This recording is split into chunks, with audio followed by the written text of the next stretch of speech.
Salam kebangsaan Indonesia, saudara-saudariku terkasih, sahabat yang budiman.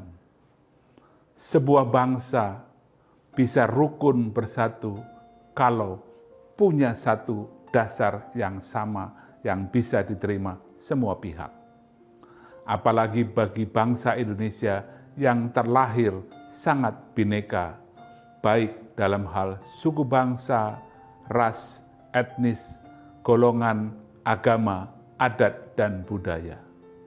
Kita beruntung mempunyai Pancasila yang menjadi ruang pertemuan semua kita, yang menjadi alat perekat yang menyatukan Indonesia sebagai satu bangsa. Jujur, saya beragama Konghucu, dan ketika saya menyimak, menghayati sila-sila Pancasila, sama dengan saya menghayati ajaran agama Konghucu.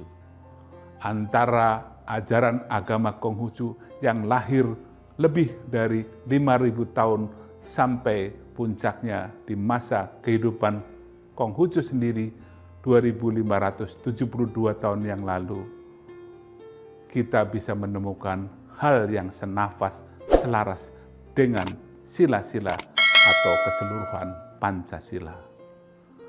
Dan meski pengetahuan keagamaan saya terhadap agama-agama lain tidaklah dalam, saya meyakini, saya merasakan bahwa sila-sila Pancasila tidak ada satupun yang bertentangan dengan ajaran agama-agama.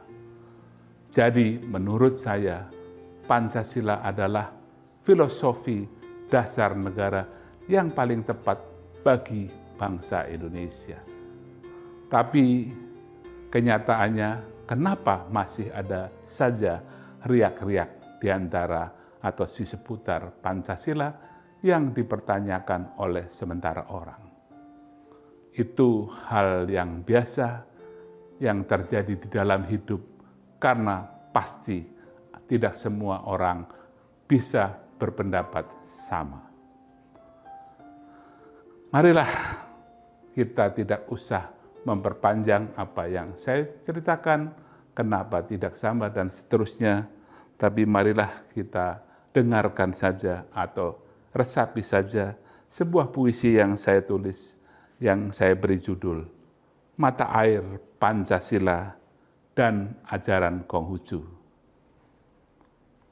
Pancasila dan ajaran Konghucu nampak berbeda, namun sebenarnya satu.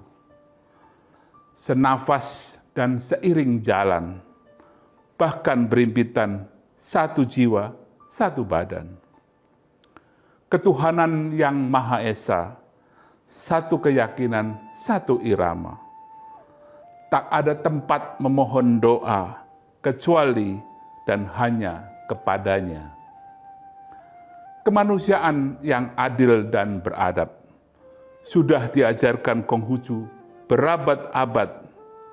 Jika ada agama yang menjauhi manusia, katanya, sebenarnya tak layak disebut agama. Persatuan Indonesia ditamsilkan sebagai harta paling berharga, jauh lebih berharga dari sumber daya alam yang wajib dijaga, dirawat siang dan malam. Kerakyatan yang dipimpin oleh hikmat kebijaksanaan dalam permusyawaratan perwakilan sudah ribuan tahun lalu diajarkan, dikumandangkan. Tuhan mendengar seperti rakyat mendengar. Demikian sang nabi tegas berujar. Dan keadilan sosial bagi seluruh rakyat Indonesia ditegaskan sebagai pegangan atau tujuan yang utama. Bila ada keadilan, tiada persoalan kemiskinan, maka jadikan keadilan sebagai dasar kepemimpinan. Maka menjadi umat Konghucu sejati otomatis menjadi Pancasilais murni. tak kurang meskipun cuma secuil, semili, tak lekang meski zaman berganti.